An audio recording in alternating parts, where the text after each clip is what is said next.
Hey, how you doing? This is Mo on the Okie Doke Esports Show. We are here with Reese. We are going to be interviewing him, talking a little bit about technology, both from a VR standpoint and a game standpoint.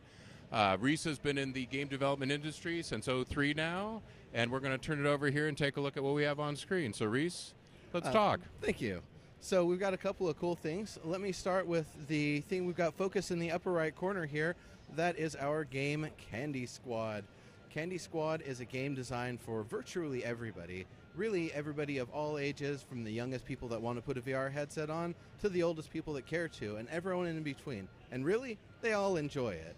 On top of that, it's meant to be a very enabling game. Because it's designed from the ground up with a hands-free setup, you actually don't need to use your hands at all to play. So anybody who's got limited use of their hands or just doesn't want to use them, experience fatigue when they're using their hands for a long period, they're able to play it just fine. In fact, it might even enable something that they wouldn't normally otherwise be able to play. It's very accessible, to your point, and I think you said to me pretty much any age at that point. And again, especially with some of the new folks to gaming, I think that's a really cool thing, especially in the VR world, to give them something easy.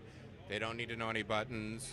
Very simple, get them engaged, and then you get them hooked, essentially. Yeah, definitely. Going for the Nintendo focus. Easy to get into, easy to understand, and fun the whole way through. Absolutely. Okay, very good. And so this is available now? Yep, this is available now. In the Google Play Store, I think you Google mentioned? Play. You can get it for Cardboard. You can get it for Daydream if you've got the Google Pixel phone. Okay. It's also on the Oculus store for the Gear VR, which is the demo that we're doing here. Okay, very good. And the Viveport is the next location it's headed.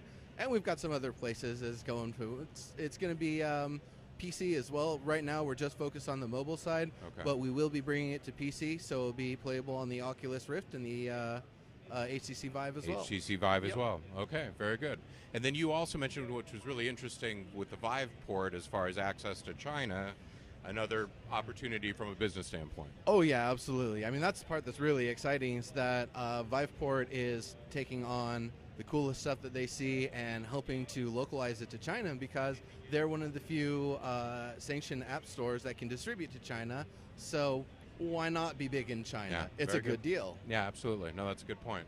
All right, now switching gears, more tech, and again, going back to VR and what's going on. This is actually a productivity or a utility, basically, and so let's talk about that real quick. Yeah, so what you've got here is VR Toolbox, and maybe on a there we go. I'm sorry. It's a yep. It's your mission control center for all things VR. So anything that you would want to do in VR that you wouldn't normally be able to, accessing your desktop, having as many browsers open as you want. You can watch 20 cat videos in HD in real time if you want to. Maybe 25, yeah. Maybe 25. Plenty of space. Yeah, as many as you want, really. On top of that, it's got features for improving your gaming. If you play first-person shooters, you can actually lock it to your face, and then head movement acts as an additional mouse input, so it kind of gets you into the game. Just a little tidbit, at PAX East last year, it was such a popular demo that it made a 1-hour line next to our booth because we created a fire hazard with the popularity. Nice. So Very it works good. pretty well. And is this available through Steam, or how do you get this? Currently it's available through Steam. Okay. It's on the Oculus store. It might not be fully launched yet. We're just in the last steps right now. Okay. But everyone from Oculus is here right now, so you know how that gets. Yeah, absolutely. But it's definitely for both the Oculus Rift and the HTC Vive. Though the HTC Vive, it's a little special. It's got a couple extra features. We're one of the few people, whenever HTC or Valve reps come through and they see the use of the forward-facing camera, they love it. So if you just tilt that down a little bit there, I see. Okay. if you angle it down to the ground, you can see now it's using the forward-facing camera. Now you can actually see what's going on in your environment. Also, if you turn it towards the camera, it should actually make that appear too. When you're turned 90 degrees or more in either direction, it also engages.